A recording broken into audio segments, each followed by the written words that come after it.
Hello friends, मैं Sujit sir. कैसे हैं आप सभी?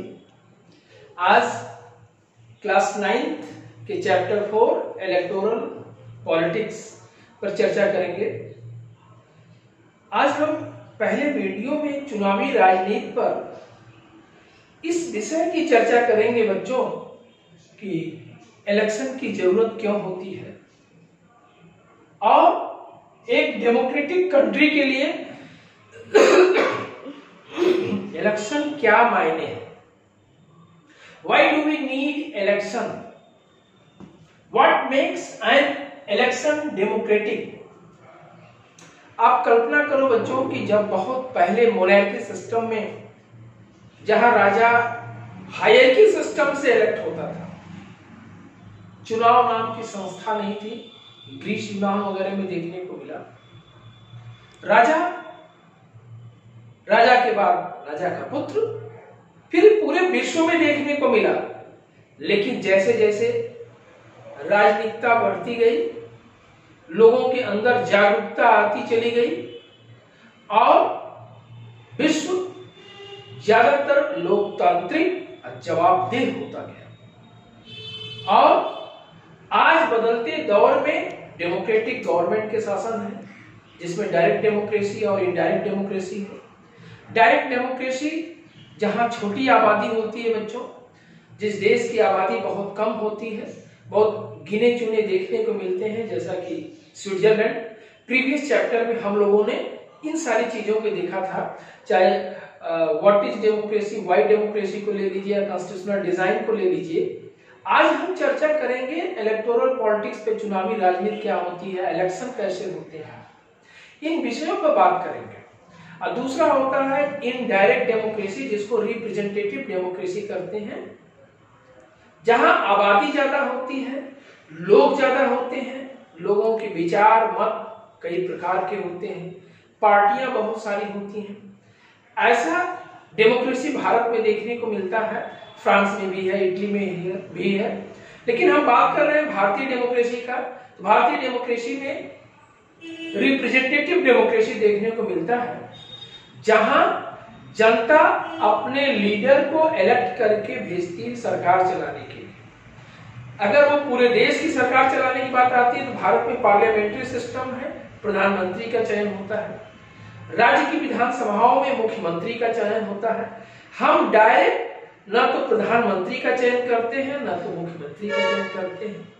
लेकिन एक ऐसा लीडर जो चुनावी समय अपना फोकस एक ब्रांड लीडर के रूप में पार्टी की तरफ से प्रस्तुत होता है, और जनता जिसे वोट करती है, जीत करके जाती है, जो सबसे बड़ी पार्टी होती है, वो सरकार बनाती है। ऐसे में हम एक बात करेंगे कि why do we need election के पहले आप अपने एनसीईआरटी के बुक में देखो कि बच्चों असेंबली इलेक्शन हरियाणा से चर्चा की गई है एक स्टोरी मेथड से, कि 1982 में इंडियन नेशनल कांग्रेस पार्टी की सरकार, INC means Indian national Congress की सरकार है 1982 में।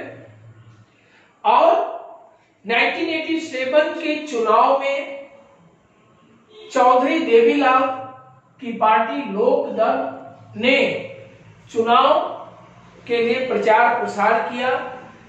चौधरी देवीलाल और न्याय युद्ध का नारा दिया। It means struggle for injustice. जनता के साथ अन्याय हुआ है, किसानों के, छोटे व्यापारियों के, जो कर्ज के बोझ से दबे हैं, उनका कर्ज माफ करना चाहिए। लेकिन ये सरकार, कांग्रेस की सरकार ने ऐसा नहीं किया है। अगर हमारी सरकार बन जाती है, हम वादा करते हैं हरियाणा की जनता से, हम कर्ज माफ करेंगे। जनता को लोक लुभावन, पॉपुलर चीजों को प्रस्तुत की जाती है और उस पर विशेष ध्यान दिया जाता है कि उस राज्य की क्या जरूरत है। चुनाव के समय जो जनता की फोकस होती है, बड़ी आबादी की फोकस होती है, प्राय राजनीतिक पार्टियां उसे चुनावी एजेंडा में सम्मिलित करते हैं। इस न्याय युद्ध में चौधरी देवीलाल ने अपनी पार्टी लोक दल के माध्यम से किसानों के, व्यापारियों के, कमजोर तबकों के लोगों को कर्ज माफ करने के लिए कहा। अब सरकार 1987 में लोकदल की बन गई, कांग्रेस की सरकार चली गई, इन्होंने कर्ज माफ किया।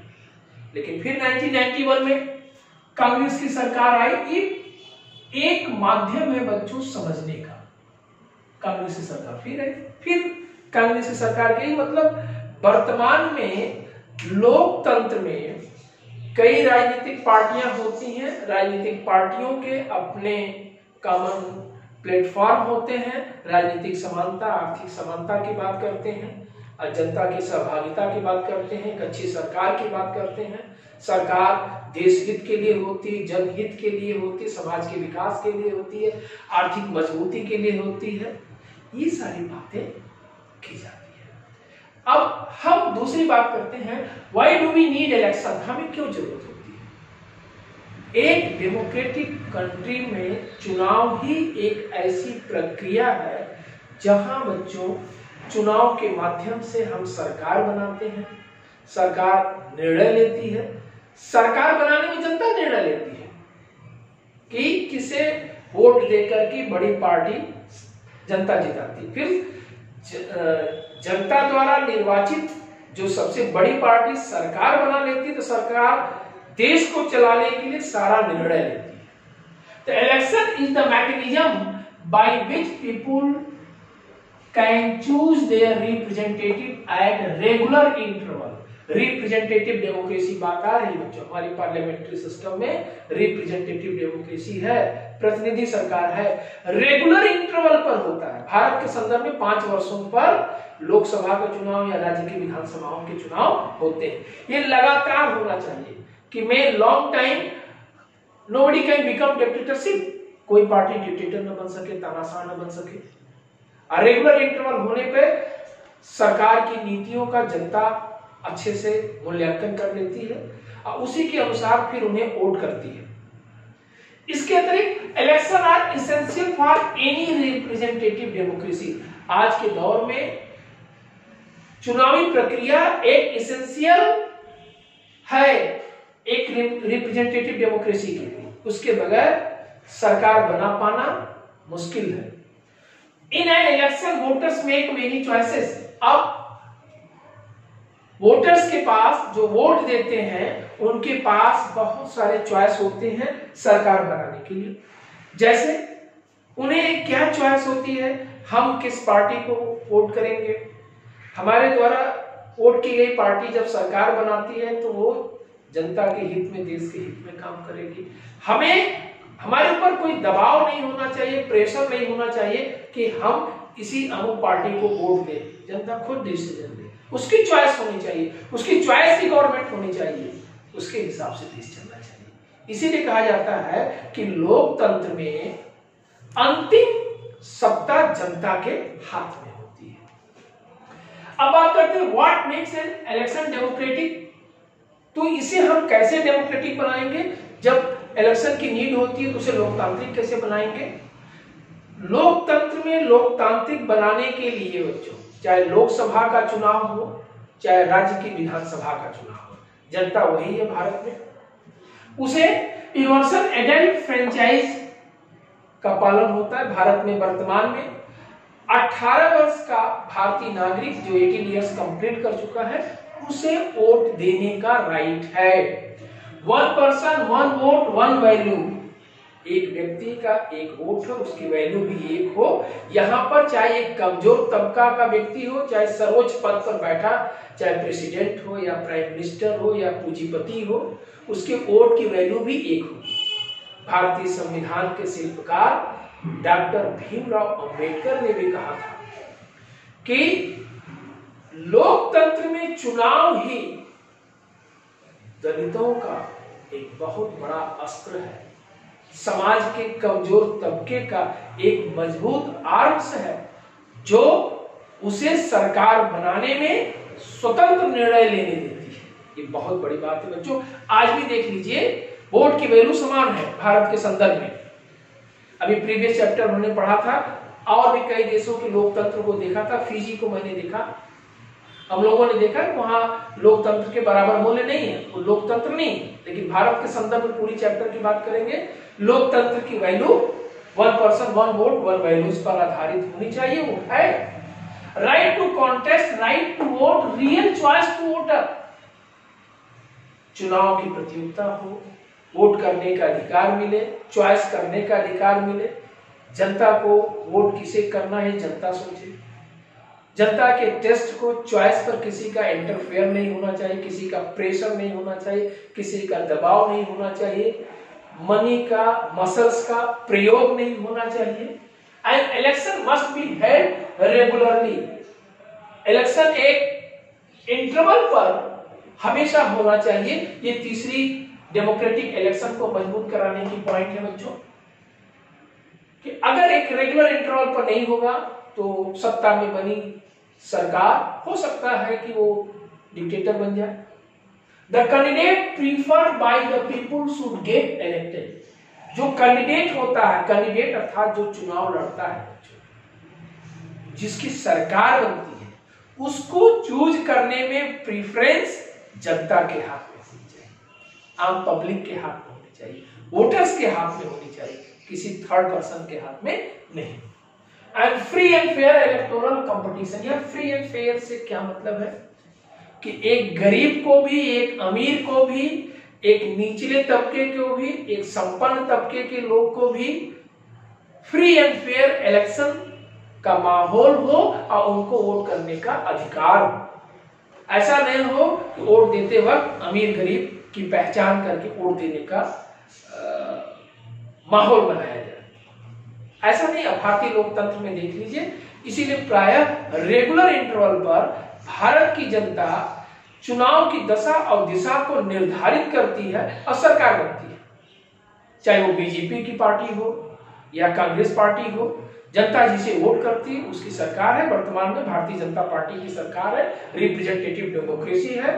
माननीय नरेंद्र मोदी जी भारत के प्रधानमंत्री, उनके हाथ में सरकार है, जनता ने उनको वोट दिया है। इसी के अतिरिक्त बात करेंगे कि is it good to have political competition, क्या एक डेमोक्रेटिक इलेक्शन के लिए राजनीतिक प्रतियोगिता होनी चाहिए?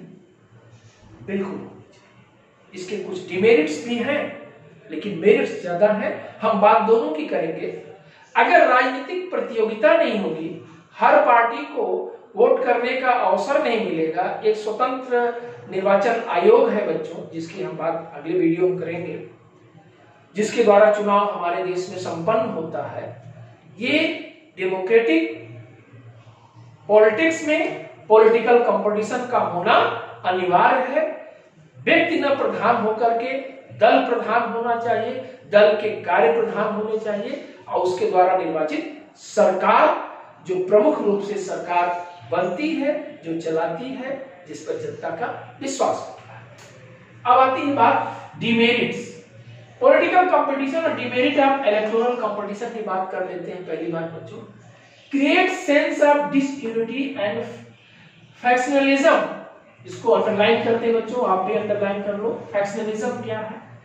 एक सेंस, जो सेंसिटिविटी होती है लोगों की भावनाओं के साथ प्रायः खिलवाड़ होता है चुनावी समय में बच्चों, इसलिए कहता है कि डिमेरिट है, राजनीतिक प्रतियोगिता नहीं होनी चाहिए। क्या कि प्रायः फैक्शनलिज्म, डिसयूनिटी धर्म के आधार पर, जाति के आधार पर, वर्ग के आधार पर वोट मांगी जाती है और कहा जाता है हम अमुक जाति के हैं, आपके समाज के बीच में हैं, आप हमें वोट देंगे तो हम अपने समाज का, अपने वर्ग का ध्यान रखेंगे। तो कहीं धर्म के आधार पर ये एक तरह से डेमोक्रेसी में अगर ये पॉलिटिकल कंपटीशन ना हो तो ये बातें सामने ना आए और जनता कंफ्यूज ना हो, उसकी भावनाओं के साथ खिलवाड़ ना हो, एक तरह से देखा जाए डिमेरिट है। Unfair means to win election, प्राय अनफेयर चीजों पर चीटिंग की जाती है इलेक्शन में। जो बाहुबली होते हैं, मसल्स पावर, मनी पावर का इस्तेमाल करते हैं। तो ये एक पॉलिटिकल कंपटीशन की डिमेरिट से no long term policies can be formulated. अगर किसी पार्टी को क्लियर मेजॉरिटी नहीं मिलती है, सत्ता में आज है, कल वो सत्ता में नहीं है, या मध्यावधि चुनाव में सरकार गिर गई, तो कोई जब वो पॉलिसी बनाती है तो लॉन्ग टर्म के लिए पॉलिसी जब बनती है तभी देश का मजबूत विकास होता है। और सरकार बीच में गिर जाती है तो फिर पॉलिसी भी ध्वस्त हो जाती है, फिर नई सरकार नए तरीके से अपना सोच रखती है, अपने विचार रखती है, फिर पॉलिसी को अपने ढंग से क्रियान्वित करती है। तो ये भी एक तरह से डिमेरिट्स है, लेकिन इतनी डिमेरिट के बाद भी हम एक बात कहेंगे कि डेमोक्रेसी के लिए मेरिट जाता है इलेक्शन के लिए। कैसे कि merit of electoral democratic competition works better in a long run, works better होते हैं। हर पार्टी सत्ता में आने के बाद ये जानती है कि रेगुलर इंटरवल पर चुनाव होते हैं, हमें वर्क बेटर देना है। अगर बेटर नहीं देंगे तो जनता जिसके वोट गोपनीय होते हैं, गोपनीय तरीके से हमें बता देंगे कि हम कहां पर हैं। हमारी औकात जनता 5-5 वर्षों में हमेशा याद कराती रहती है। Regular election provide incentives to political parties and leaders. Regular election एक तरह से इंसेंटिव प्रोवाइड करती है पॉलिटिकल पार्टीज के लिए भी, लीडर्स के लिए भी। वो अपनी कमियों को समझ करके उसको बाहर करके अच्छा पॉजिटिव चीजें जनता के बीच में लाते हैं, क्योंकि उन्हें पता है कि डेमोक्रेसी में no one can be permanent winner और no one can be permanent loser. तो ऐसे में रेगुलर इंटरवल एहसास कराती जाती है कि पॉलिटिकल कंपटीशन किसी डेमोक्रेसी के लिए क्यों आवश्यक है। And serving the people, serving the people का मतलब क्या है बच्चों यहां पर?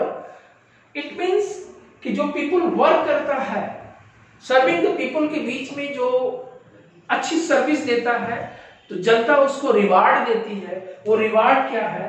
Increase the chances of victory next election. अगले इलेक्शन में विनर के रूप में प्रस्तुत होती है।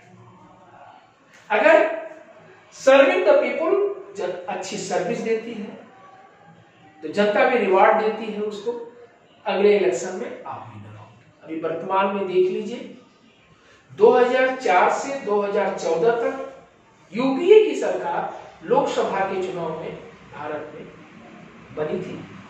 वर्तमान में एनडीए की सरकार, जिसका प्रमुख घटक, मजबूत घटक बीजेपी की सरकार है, 2014 से लगातार विनर है। ये जनता का रिवार्ड है कि 2019 के चुनाव में पुनः अच्छे कार्यों को देख करके जनता ने फिर से विनर बनाया और फिर से देश का संचालन भारतीय जनता पार्टी के हाथों में है। ये तभी संभव होता है, जनता तभी रिवार्ड करती है, जब सरकार की नीतियां उसके एजेंडे में, उसके मैनिफेस्टो में, उसके कथनी और करनी में एक होता है। जो जनता के साथ प्रॉमिस होता है और वही अगर उतरता है तो जनता फिर से वेलकम करती है। ये होता है बच्चों किसी भी इलेक्शन के डेमोक्रेटिक बनाने के तरीके, इसलिए हमें इलेक्शन की नीड होती है। इस पहले वीडियो के बाद हम देखेंगे भारत के संदर्भ में what is our system of election. Bharat में चुनाव के सिस्टम क्या है, उसके क्या स्टेज है, कितने प्रकार के चुनाव होते हैं। जैसे हम जनरल इलेक्शन की बात करेंगे, बाई इलेक्शन की बात करेंगे, इलेक्शन कराने की कौन सी स्वतंत्र बॉडी है, उसमें हम इलेक्शन कमिश्नर की बात करेंगे, इलेक्शन आयोग मतलब चुनाव आयोग की बात करेंगे। इस प्रथम वीडियो में बच्चों हमने इन सब मुद्दों को देखा। Why do we need election? What makes election democratic? And is it good to have political competition? Merit and demerit of electoral competition का हमने देखा। आशा है आपको वीडियो अच्छा लगा होगा बच्चों। अगर आपको वीडियो बहुत अच्छा लगता है आप सब्सक्राइब करें, लाइक करें, शेयर करें, मनोबल बढ़ता है लगातार आपको एक नया वीडियो नए रूप में प्रस्तुत करने का। कहीं डाउट्स हैं तो आप कमेंट सेक्शन में अपनी बात जरूर दें। Thank you for watching video.